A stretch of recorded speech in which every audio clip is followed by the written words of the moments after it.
I wasn't supposed to hear it, but through the crack of the door, I overheard their conversation. My own daughter and husband, plotting to take everything from me. They didn't think I'd survive it, but they never realized how far I'd go for revenge. Before we dive deeper, hit that subscribe button and join us where betrayal, drama, and hidden truths unfold. Also, let us know where you're listening from in the comments. I never intended to overhear it. The house had fallen silent, the way it always did after dinner.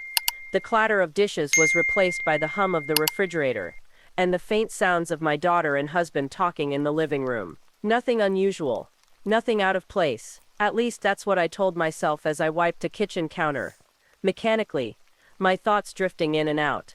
But then I heard it, a soft murmur at first, almost drowned out by the noise of the house settling. But something in the tone of my daughter's voice made me stop. I don't think we should wait any longer. It's getting dangerous to keep her in the dark, she whispered. The words cut through the air like a blade. My stomach tightened, and I leaned forward, barely able to breathe. What was she talking about? The subtle panic in her voice. Something was wrong. Something I wasn't supposed to know. We'll just make sure she doesn't find out. Not yet, at least. My husband's voice followed. I froze, the rags slipping from my hands. Make sure I don't find out. The words echoed in my mind, making it feel as though the room had suddenly grown impossibly small, suffocating. My daughter and husband, conspiring behind my back. It didn't make sense. What could they be planning that would require me to be kept in the dark? I stood there, my heart racing in my chest, barely able to process what I was hearing. I wanted to walk away, to pretend I hadn't heard anything, but my feet were stuck. The silence that followed felt suffocating, a tension thick enough to cut with a knife. We don't have a choice anymore, Richard. My daughter continued, voice laced with frustration. Mom's health, it's getting worse, and she's too naive to see it. We'll do it slowly so she doesn't notice. She'll never know the truth. A wave of dizziness washed over me. Health? What health? I was too stunned to move, but I felt the sharp sting of betrayal deeper than anything I had ever known. The woman who had given everything for her family, for their happiness, was suddenly being dismissed. My daughter didn't think I would understand. She thought I couldn't see what was happening right in front of me. I felt a sharp tug in my chest, the air leaving my lungs as though something inside me had cracked. Then I heard the words that brought everything into focus. We'll do it tomorrow. We'll tell her that the treatment is working, but we'll have to keep it from her for a little while longer. Treatment? What treatment? My mind scrambled for answers, but nothing fit. I wasn't sick. I had never been told about a treatment. Yet they spoke as if they were preparing for something I could not even comprehend. But what really shattered me was the betrayal in their voices, their whispered conversations, their plans to shield me from the truth. They weren't trying to help me. They were planning something behind my back, something I wasn't supposed to know. And worse, they thought I was too weak to notice. I couldn't believe it. I wasn't the woman they thought I was. I had spent my life nurturing, sacrificing, loving them, and this was how I was repaid, with secrets and lies. I wanted to confront them, to throw the truth back in their faces, but all I could do was stand there. That was when I heard her voice. My granddaughter, no older than 10, stepped into the room, her small figure coming into view as she innocently asked, "Grandma, why are you standing there like that?" Her words were a soft interruption, but they hit me like a jolt of electricity. She had been listening. She knew something I didn't. I could feel it. She walked up to me, her bright, wide eyes locking onto mine, and whispered something I would never forget. "Grandma," she said in her soft but firm way, "they are trying to take everything away from you. They don't want you to know, but I did." I heard them. For a moment, I didn't know whether to laugh or cry. My granddaughter, the child I had once thought innocent to the world's cruelty, was the only one who seemed to understand the weight of the truth. In that single moment, everything shifted. My heart felt lighter, but the sting of betrayal remained. I had been saved by the one person who still saw me for who I was, not a burden or a weakling to be manipulated. It was a truth I was not supposed to know, but it was the one truth that would ignite the fire of my revenge. I wasn't going to be the victim, not anymore. She looked at me with those wide, honest eyes. My granddaughter, unaware of what she had done to me in the best way possible. "They are trying to take everything away from you." Those words, they rang inside my ears long after she had gone to bed. I did not sleep that night. I sat in the kitchen, alone. The same kitchen I had stood in just hours ago when I stumbled upon the truth. The ticking of the wall clock was louder than usual. Every second that passed felt like a reminder of the years I had given, the sacrifices I had made, and how they saw me now. A problem. A liability. A woman past her use. They had stopped seeing me, but I could still see them, clearly now, through every lie, every sidelong glance. Every time they cut off my sentences, like I was a confused old woman. I was only 56. Not ancient, not helpless, not invisible, but they had already buried me in their mind. I closed my eyes and leaned back against the chair, remembering the years I had carried this family, literally and figuratively. My daughter Becca was born when I was just 22. Richard and I were struggling back then, him trying to start his construction firm, me juggling a retail job and night classes. We had dreams, big ones. But dreams cost something, so I gave mine up first. I stopped school, took double shift, made sure Becca had everything she needed. When Richard's business failed the first time, I cashed out the small savings account I had built in secret, money I was going to use to go back to nursing school. That was the first sacrifice, the first of many. I sold my mother's jewelry when Becca needed braces. I quit a good-paying job when Richard wanted to relocate for a fresh start. I took care of his sick mother for 4 years, feeding her, bathing her, sleeping on a couch beside her bed, and I never once complained. I told myself this was love, this was what family did, and maybe back then, I believed it. But now I was not sure. When did love become a transaction? When did my loyalty become my cage? I ran my fingers along the edge of the table, the wood worn smooth from years of family dinners, birthday cakes, homework help, and late-night conversations. This kitchen had been the heart of our home. Now it felt like the scene of a crime. And I was the forgotten victim. I thought about Becca, about how she had changed. She used to be gentle, kind. She would cry when I scraped my knee, hug me so tight after school. She used to call me Mama Bear. Somewhere between her teenage rebellion and adult independence, that girl vanished, replaced by someone colder, more calculating. Or maybe I had changed. Maybe I had become someone she no longer admired, someone she pitied, or resented. Then there was Richard, my husband of 34 years, the man who once wrote me poems in the margins of his blueprints, the man who would bring me coffee in bed on Sundays. He used to look at me like I was magic. Now he barely looked at me at all. He had joined Becca in her little whispers, their concerns, their subtle suggestions that maybe I should start slowing down, that maybe less responsibility would be better for me. I remembered the day I offered to manage the family's finances again just for a while. Becca had just taken over. There had been mistakes, late fees, confusion. Richard had placed a hand on my shoulder and smiled, gently. "We just don't want to stress you, sweetheart." Sweetheart. That word felt like a gag now, a sugar-coated silencing, a pat on the head. They were slowly replacing me, piece by piece. Decisions I once made were being made without me. Conversations that used to include me happened behind closed doors, and I had let it happen. That night I finally understood what it meant to be erased while still alive. But that whisper, my granddaughter's voice, had jolted me awake. "They're trying to take everything away from you. Everything. Everything I had built. Everything I had held together. Everything I had bled for. They thought I would take it lying down. That I would go quietly, fade, diminish. But something inside me stirred. A feeling I hadn't felt in years. It was not rage. No, it was resolve. I would not scream. I would not confront. Not yet. But I would watch, listen, document, plan. I would become invisible, but on my terms. I would gather every truth they thought I could not handle. And when I was ready, I would bring everything into the light. Not for revenge alone, but for something more dangerous. For truth. They had pushed me into a corner, but what they had forgotten was that cornered women do not break. They sharpen. That night I opened the small notebook I had kept in the drawer, the one I used to jot down recipes and grocery lists. I turned to a clean page, and for the first time in years, I wrote not what I needed for the house, but what I needed to do to reclaim my life. The notebook stayed in the drawer beside my bed. I kept it there, hidden, but close. I wrote in it every night, after the house had gone to sleep. Never more than a few lines. Just facts. Just moments. What they said when they thought I wasn't listening. What they did when they thought I wasn't looking. The truth. It was not revenge I sought. Not at first. It was clarity, proof, something to help me understand why the people I loved had begun treating me like a fading photograph on the wall, familiar, sentimental, but no longer necessary. The days passed slowly. I became quieter, more watchful. I smiled at the breakfast table, laughed at my husband's dry jokes, nodded along when Becca spoke about the community fundraiser as if I hadn't managed it myself for the last 10 years. They never noticed the difference. That was the first insult and my first advantage. They had stopped seeing me long ago, and that made me dangerous.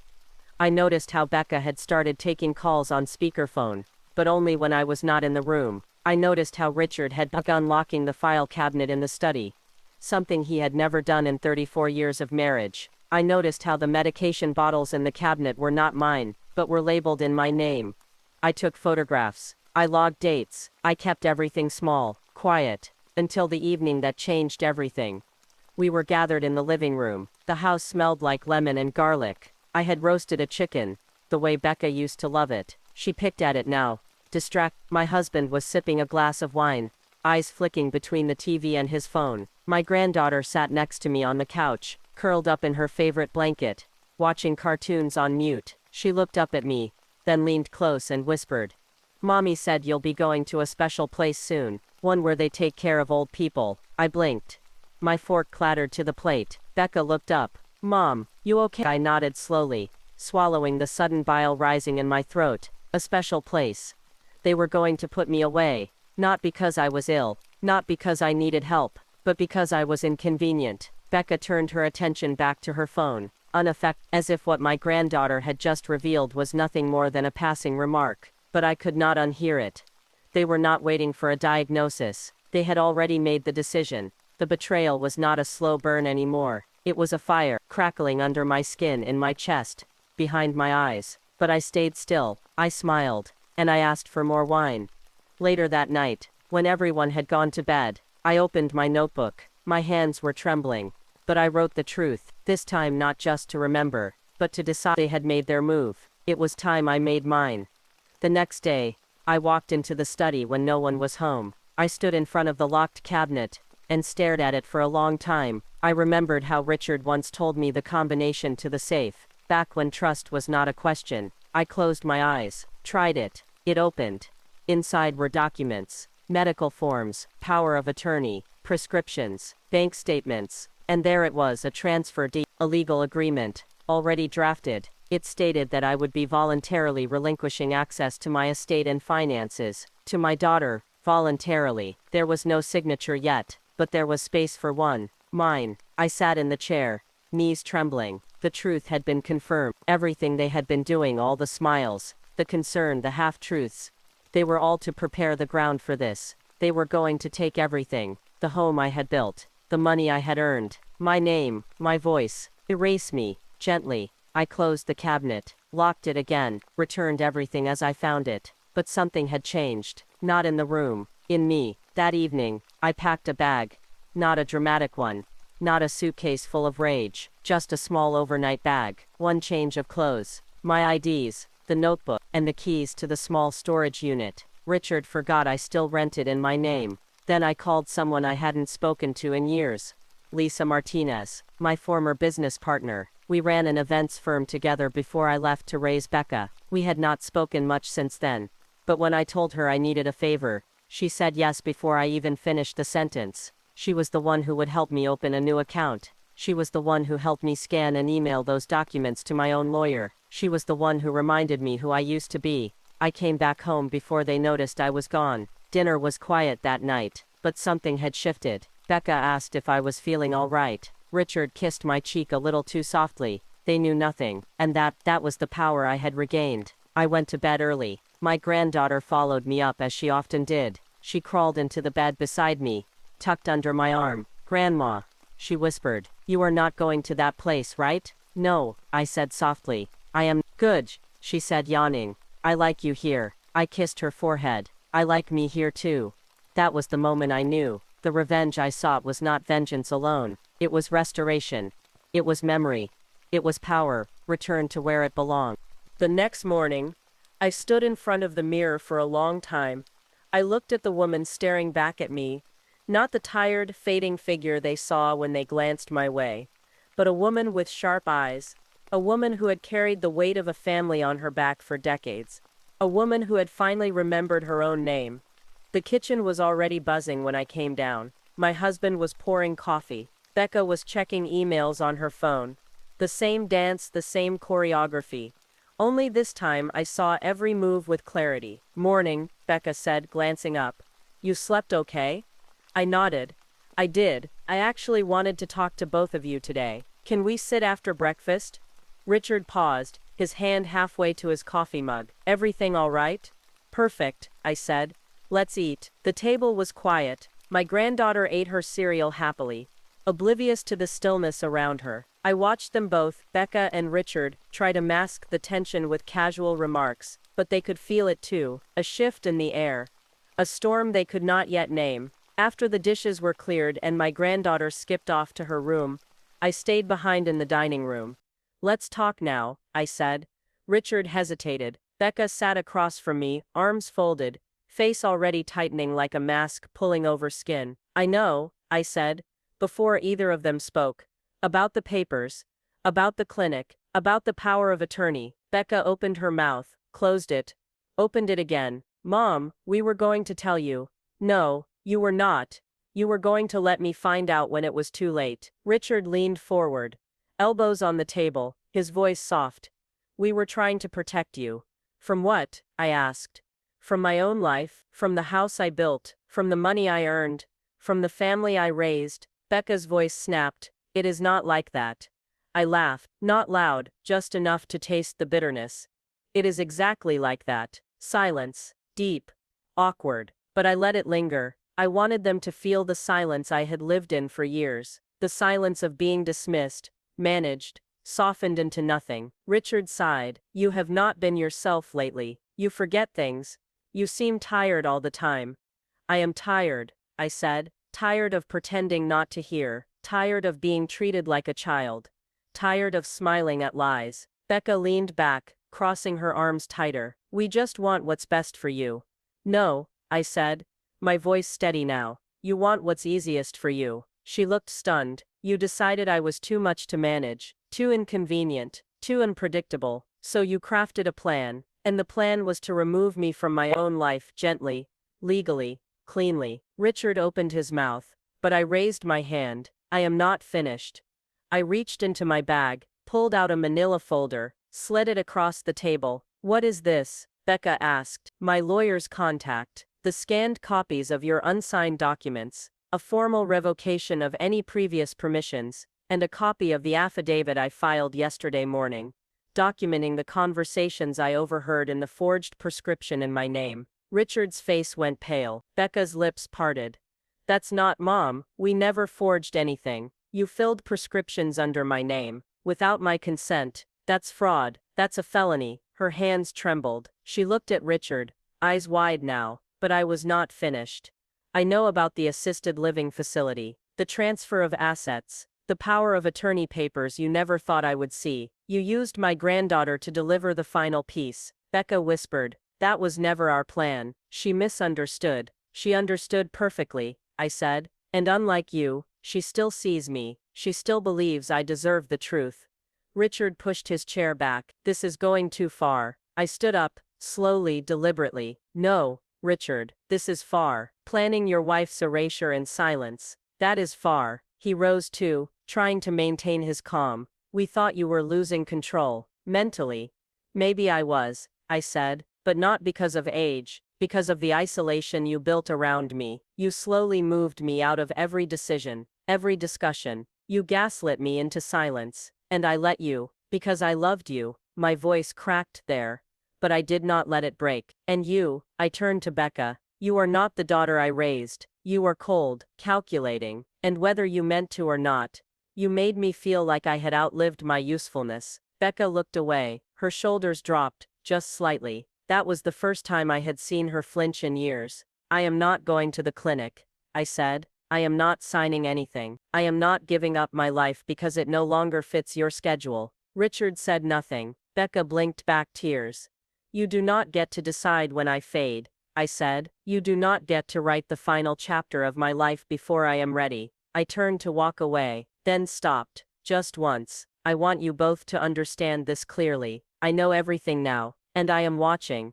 Then I walked out, not to slam doors, not to retreat to my room, but to pick up my granddaughter from where she sat drawing in the hallway. She looked up at me with eyes full of quiet wisdom. I told you, she whispered, smiling. I knew you would stop them. I kneeled beside her, tears welling now, not from pain, but from pride. You saved me, I whispered. She nodded. I just told the truth. I stood up, holding her hand in mine. That night, the silence in the house belonged to them, not me. For once I was not the quiet one. They were. It was a small moment, but it felt like a storm. I stood there, at the edge of the room, watching them. Richard and Becca, sitting across from each other, their faces tired, their words clipped. For the first time, they didn't know what to say. The silence between us felt like a living thing, pressing in on all sides, heavier than any words I could have spoken.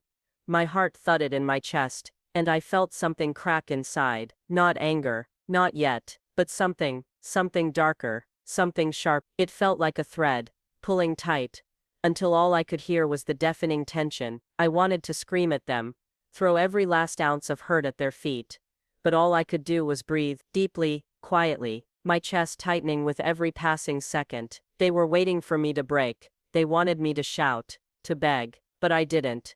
Instead, I crossed the room, slowly, deliberately. My feet felt like they were sinking into the floor, as if each step was a weight dragging me back into a version of myself I didn't recognize. The old me, the one who had never known how to fight back, the one who had always accepted the roles they'd written for me. But not now, not anymore. I leaned against the doorframe, my arms crossed loosely, my fingers trembled, but I refused to let them see it. I stared at Richard first, then Becca. You were never worried about me, I said, my voice calm, too calm. I hated how calm it sounded. It wasn't the voice of someone who was about to break. It was the voice of someone who had already been broke. They looked at each other, but neither of them said anything. The silence stretched on, thick and suffocating. Becca shifted uncomfortably in her seat. Richard set his glass down, his fingers lingering on the rim, as if it were the only thing anchoring him to the ground. I've spent my entire life making sure you both were okay, I continued, stepping closer, my voice growing firmer. And in return, this is what you've done. This is what you think I deserve. I didn't wait for their response. There was no need. They had already said it all without words. You were so sure that I was slipping, so sure I was losing control, I said, turning my gaze to Richard now. The accusation hung in the air like a bad smell. You didn't think I could handle it, that I could handle the truth. I paused. The weight of the truth was crushing me now. Each word like a dagger I couldn't stop pulling from my chest. Tell me, Richard, I whispered, almost daring him to meet my eyes. How long did you think you could keep me in the dark? How long did you think I would stay in my place? He didn't look at me. He didn't dare. Instead, he looked at Becca, his face tight with guilt and regret, like he wanted to say something, but couldn't. I shook my head, a bitter laugh escaping my lips. You've been running the show, haven't you, Becca? I said, my voice quieter now. You, with your plans. You, with your decisions for me. You didn't think I would ever notice, did you? Her face was pale now, her eyes darting between me and her father, unsure of what to do, but the truth was already out there. There was no way to take it back. I felt the room closing in on me, the walls pressing against my chest. The weight of their betrayal, the weight of their decisions, was unbearable, but there was something else there too, something I hadn't felt in a long time. It was the feeling of power, of reclaiming something they had stolen from me, of stepping into a truth that no one could take away. I wasn't just a shadow in my own life anymore. I was standing here alive, unyielding. I'll never be the same again, I said quietly. The words hung in the air final. Becca flinched, but Richard's eyes, his eyes were full of something else. Not regret, not guilt, but something darker, fear. And in that moment, I realized something I hadn't allowed myself to acknowledge until now. They were afraid of me. The silence between us stretched on, for another long minute, but I could feel it, the shift. They were no longer the ones holding the reins. Not anymore. I'm done, I said, turning on my heel. I walked toward the door without looking back, but I could feel their eyes on my back, feel the weight of their unspoken questions, feel them trying to understand what had just happened. I didn't care if they understood. They didn't need to, but I understood. For once I was not the quiet one. They were. The silence lingered in the house for days after that confrontation. Becca kept to herself. Richard tried, half-heartedly, to fall back into routine, watering the plants, watching the news too loud in the evenings. But even the sound of the television felt like background noise to the quiet between us. I was not angry anymore. I was exhausted, but beneath the exhaustion was something else, something clearer, peace. I no longer had to pretend, no longer had to smile when dismissed, no longer had to play the aging mother while they wrote the eulogy for my independence behind closed doors. They knew I would not go quietly, but something still lingered in me, unanswered, something I could not name. It gnawed at me in the night, just behind my chest, like a thread I had forgotten to pull. It came on a Tuesday afternoon. I was folding laundry, ordinary, familiar, grounding, when Becca walked into the room. Her steps were slow, unsure. Her hands were clenched at her sides. "Mom," she said softly. I looked up but did not speak. I waited. She sat on the edge of the armrest across from me, her eyes red-rimmed but dry, not the kind of eyes that had just cried, but the kind that used to and had long stopped bothering. "I need to tell you something," she said. "I should have told you a long time ago." I nodded once. That was all the invitation she needed. "You remember 2 years ago, when you had that dizzy spell, when you fell and hit your head near the garden gate?" I blinked. "Yes." "You brushed it off, said it was heat exhaustion. I was fine." "No," she said. "You were not." Her voice trembled now, barely a whisper. "We took you in to get checked. I didn't tell you, but the doctor said it might be early-stage vascular changes. Nothing serious, just signs of mild cognitive decline. Nothing that meant you were losing your mind, just aging." I stared at her. The words didn't sting, they settled, as if I had been waiting for something to explain the nights I forgot where I put my keys, the times I walked into a room and forgot why. I didn't say anything because I thought I could manage it. I thought I was protecting you. My throat tightened. She swallowed. "But somewhere along the line, I stopped protecting you, and I started planning around you." I waited. I convinced myself that you were slipping faster than you really were.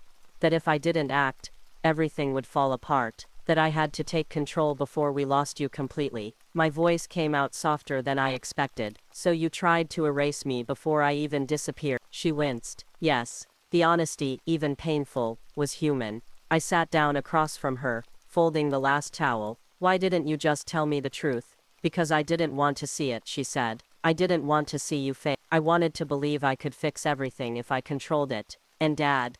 She exhaled. "He went along with it. He always does." The bitterness in her voice was not directed at me. For once, I think he was scared, not of your mind slipping, but of what that meant for him, for his guilt, for all the years you carried everything. The silence swelled again, but this time, not cold, just honest. I looked down at my hands, aged, yes, but not fragile, not forgotten. "Mom," she whispered, "I'm sorry." I looked at her, really looked. The girl I had raised, the woman she became, the mother she now was, the fear she still carried. "I believe you," I said quietly. She let out a breath that seemed to have been trapped in her for months. We sat there for a long time, just two women trying to forgive each other for the unspoken ways we had failed. She reached for my hand. I let her take it, and just like that, the anger slipped out of me, not erased, but softened, understood. That night, I stood at the doorway of my granddaughter's room. She was curled up asleep, her small hand clutching her stuffed rabbit. She had saved me, yes, but more than that, she had saved all of us. Because sometimes, it takes the smallest voice to cut through the loudest silence. And for the first time in years I felt, still, not silenced, not erased, still. I closed my eyes, standing there in the empty hallway, letting the weight of the silence wash over me. It was strange how quiet it felt, how full the air was. Even though no one was speaking, I could hear the faint hum of the refrigerator in the kitchen, the soft ticking of the clock in the living room. The world continued on around me. But inside I was still. The thoughts, the anger, the fear, the confusion, they had all quieted. They were no longer loud voices screaming in my head. It was just me. For the first time, I didn't feel the need to fill the space with words. No more pretending. No more pleasing. I was finally here. Not as a mother, Not as a wife, not as someone's caretaker, but as me. I could still feel the sting of betrayal in the back of my throat, that bitter taste that lingered. The realization that the people I loved, the ones I'd sacrificed so much for, had seen me as nothing more than a tool, a convenient figure to be managed, controlled, erased when the time came. But I wasn't that anymore. I wasn't just someone they could discard.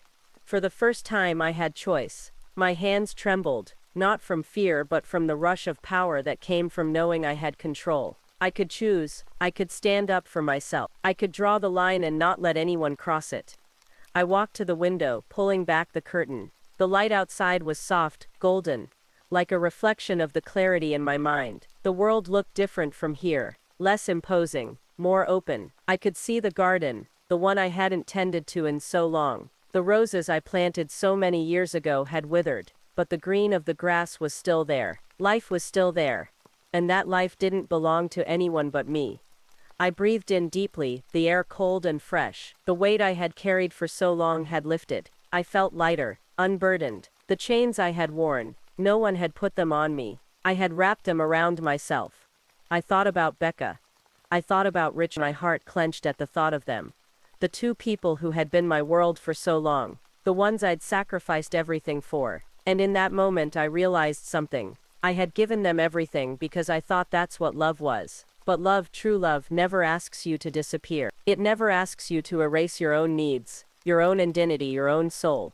No, true love respects your boundaries. It honors who you are, not just what you can do for others. And for the first time I felt the absence of guilt. I didn't feel guilty for wanting to reclaim my life. I didn't feel guilty for finally seeing the truth. I wasn't a martyr. I was a woman. I walked back to the chair, sitting down slowly, feeling the weight of the years settle in my bones. But this time it wasn't a weight of shame. It wasn't a weight of resignation. It was the weight of freedom, the weight of choice. I picked up the notebook again, the one I had written in so many times, the one that had seen every hidden thought, every fleeting moment of doubt. But now it was different. The page I turned to was empty. For the first time in years, I didn't need to write to make sense of things. I could just live them. I could just be. I glanced up, my gaze settling on the doorway to the kitchen. Becca was standing there, her expression unreadable, but there was something in her eyes, something vulnerable, something softer. She took a tentative step forward, but I didn't speak. I didn't rush to fill the silence. I just waited. She spoke first, her voice low. "Mom, I don't know what to say." And for a moment I didn't know what to say either. The hurt, the betrayal, the anger. It was still there, but it wasn't controlling me anymore. It wasn't driving me. I didn't need her to apologize. I didn't need anything from her. I just needed her to understand that I was no longer a woman who was willing to be forgotten. "I'm not angry anymore," I said quietly, looking at her. "I'm not afraid anymore. I'm not here to fight you. I'm here to live." Her eyes welled up, and for the first time in a long time, I saw my daughter for who she truly was. Not the one who plotted, not the one who betrayed, but the girl who had once held my hand and believed in me. "Mom," she whispered, her voice breaking. I didn't move. I didn't speak. I just waited, because for the first time in my life, I was no longer rushing toward an answer. I was no longer seeking validation from anyone. I had already found it. I had found it in myself. For once the world could wait. I was still, and that was all I needed. A week passed. Then two. The silence in the house was no longer a battlefield. It was something gentler now, like an old familiar song, softer in its second verse. Becca had started to sit with me more, not to manage me, not to watch me, just to be with me. Richard, too, had changed. He no longer left his plate for me to clear. He asked if I needed anything before he made himself coffee. Small things, but they mattered. They were not trying to fix what they broke, not entirely, but they were trying to see me again. And I had already begun seeing myself. I did not go back to the woman I used to be. That woman, the one who gave and gave until she disappeared. She was gone, but something new had taken her place. I still wrote in the notebook, but now the entries were shorter, clear, sometimes just a sentence. I chose not to answer today, and the world kept turning. I said no. I did not explain. I am not here to be understood. I am here to be free. I had started going to the park again, alone. I would sit on the same bench every morning, beneath a tree that had long shed its spring blossoms, but still stood tall, weathered, knotted, beautiful. There was peace in that. One morning, I walked to the garden out back, my garden, the one I had planted 30 years ago with bare hands and aching knees, the one that had nearly withered when I stopped tending it, when I forgot that I deserved things of my own. I pulled weeds with my bare fingers, dug up the soil, felt the earth again. Later that evening, I gave my granddaughter a small pot of soil and some seeds. "What are these for?" she asked. "They're yours now," I told her. "Start your own." She grinned. "Will you help me? Only if you let me watch you lead." She nodded solemnly. "Okay, Grandma." And just like that, something passed between us. Not a secret, not a plan, a legacy, a choice. That night I walked into the study quietly, intentionally, and opened the cabinet again. I looked at the paper, the old documents, the drafts, the folders filled with intentions they never had the courage to speak aloud. Then I reached into the drawer and pulled out a pen, not to sign, but to draw a line right through the center of the last page. A final mark, not for them, for me. I folded the document, walked outside, and burned it in the fire pit beneath the oak tree. The flames curled around the paper, turning it black, then gray, then to ash. It was over. Not because they told me it was, because I decided it was. As I stood in the smoke and silence, I whispered into the night, not to the wind, not to God, not even to the shadows watching from the windows, but to myself. My name is Cardi James. It had been years since I said it like that, out loud, like it mattered. Not Mom, not Honey, not Grandma, just me, Cardi. Not someone's role, not someone's burden, not someone's obligation. A woman, a whole woman. And for the first time in a long, long time, I felt real again. I felt alive. In the end, I realized that the most dangerous betrayal isn't always from enemies, but from the ones we trust the most, the ones we love. And it's in those moments of betrayal that we truly find out who we are and how far we'll go to reclaim our power. Here at GR's Circle, your story matters too. Did you ever feel like you were erased from your own life? What would you do if the people you loved most betrayed you? Drop your thoughts in the comments below. And don't forget to hit subscribe so you never miss a story that leaves you questioning everything.